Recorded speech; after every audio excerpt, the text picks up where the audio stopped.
Good morning students, how are you all? Hope you all are fine. Students, in our previous class video, we completed the fourth chapter of your English book, The Clever Judge of Baghdad. And today we will discuss its question answers and other exercises.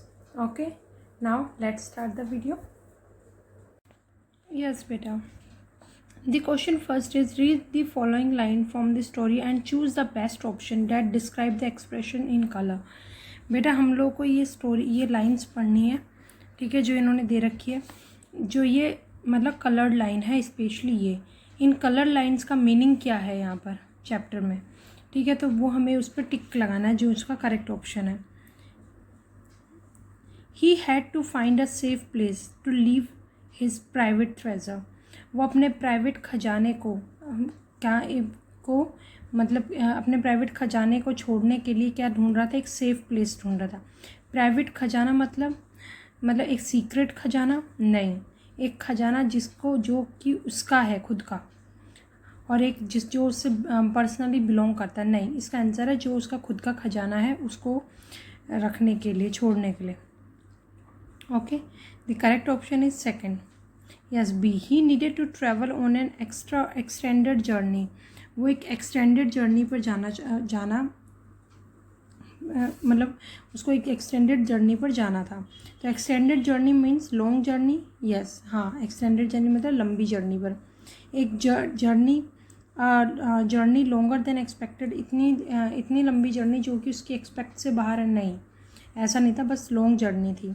एक journey that was force to extend, एक ऐसी journey यात्रा जो मतलब ज़बरदस्ती बढ़ाई गई है, नहीं ऐसा भी कुछ नहीं था, उसे एक लंबी यात्रा पर जाना था. The conversation happen to fall upon olives. तो ऑलिव्स के ऊपर जो कन्वर्सेशन हो रही थी, मतलब कि ऑलिव्स के ऊपर हो रही थी, मतलब ऑलिव्स ऊपर से गिर रहे थे उन पर, नहीं.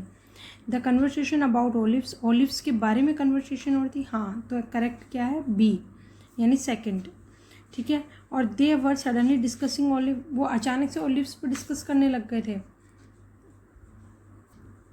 नहीं बेटा, अचानक से नहीं, वो लोग ऑलिव्स पे डिस्कस कर रहे थे, और ऑलिव्स पे डिस्कस करते करते अचानक से उनको पोर्ट वाले ऑलिव्स की याद आ गई थी, ठीक है. Yes, complete the chart. आप इसमें देखो बेटा, सेंटेंस से कुछ मतलब स्टोरी से कुछ सेंटेंस ले लिए गए हैं. उन्होंने बोला किसने कहे ये शब्द और क्यों कहे हैं, ठीक है. तो please husband do not commit so base an action, मतलब कि उसकी वाइफ बोलती है ना, मर्चेंट के फ्रेंड की वाइफ के हस्बैंड, अगर आप कोई कमिट करते हो तो उस पर काम करो, ठीक है. तो ये क्या होता है बेटा, ये किसने कहा? मर्चेंट्स फ्रेंड वाइफ, मर्चेंट के फ्रेंड की वाइफ ने बोला, क्योंकि वो किस बात की, she was worried about that olives, वो उन ऑलिव्स के बारे में चिंता कर रही थी कि वो ऑलिव्स ख़राब हो गए होंगे, क्या पता कैसे हो गए, तुम्हारे फ्रेंड ने तुम्हें रखने के लिए दिए थे तो तुम्हें उसका ध्यान रखना चाहिए.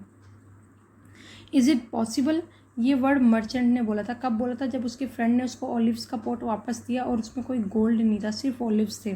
तो there were no any gold piece in that jar, उस जार में कोई गोल्ड का पीस नहीं था. इसलिए उसने कहा कि क्या ऐसा संभव है कोई पीस ना हो जार का, नहीं सॉरी, ठीक है, कि ऑलिव्स का कोई मतलब वो जार में कोई ऑलिव्स नहीं है. Only tell me when you can repay me, सिर्फ मुझे इतना बताओ कब तुम मुझे वो वापस दे सकते हो. ये वर्ड मर्चेंट ने कहा था क्योंकि वो अपना गोल्ड वापस चाहता था अपने फ्रेंड से, ठीक है. He want his gold back. Let's play court room, ये किसने कहा बेटा? एक बच्चे ने कहा था. जब क्यों? They want to play a game, वो एक गेम खेलना चाहते थे, इसलिए उन्होंने बोला लेट्स प्ले कोर्ट रूम. हम लोग कोर्ट रूम यानी न्यायालय खेलते हैं. You are a rogue and deserve to be punished, तुम एक क्रिमिनल हो और तुम्हें पनिशमेंट मिलनी चाहिए. तो ये क्या किसने कहा था बेटा? जो बच्चा जज बना था उसने कहा था, क्योंकि dead person was a thief, वो आदमी जो है एक चोर था, इसलिए. Okay, yes. Next question answers. What were the merchant and his wife opinion on opening the George of olive, जो जार था ऑलिव्स का उसको ओपन करने के बारे में मर्चेंट और उसकी वाइफ का क्या ओपिनियन था?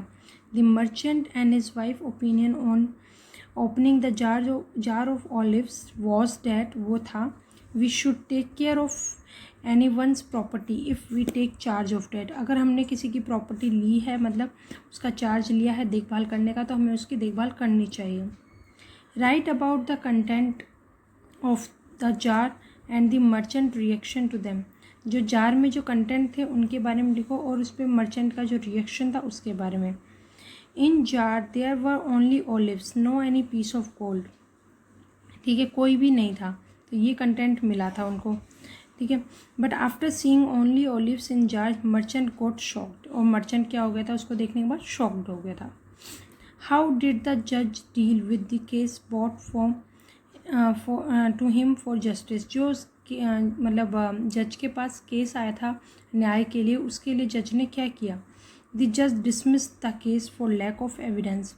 एविडेंस की कमी, सबूत की कमी होने कारण केस ने, जज ने क्या कर दिया था, केस डिसमिस कर दिया था, रिजेक्ट कर दिया था। How did the boy enchanting the role of जज deal with the same case. Boy ने कैसे डील किया उस जज, जो सेम जज वाला केस था उस पर बॉय ने कैसे डील किया। The boy handled the case very cleverly. Boy ने बहुत क्लेवरली से, मतलब बुद्धिमानी से वो केस जो है वो हैंडल किया। And caught the real criminal, और रियल क्रिमिनल को पकड़ लिया था उसने।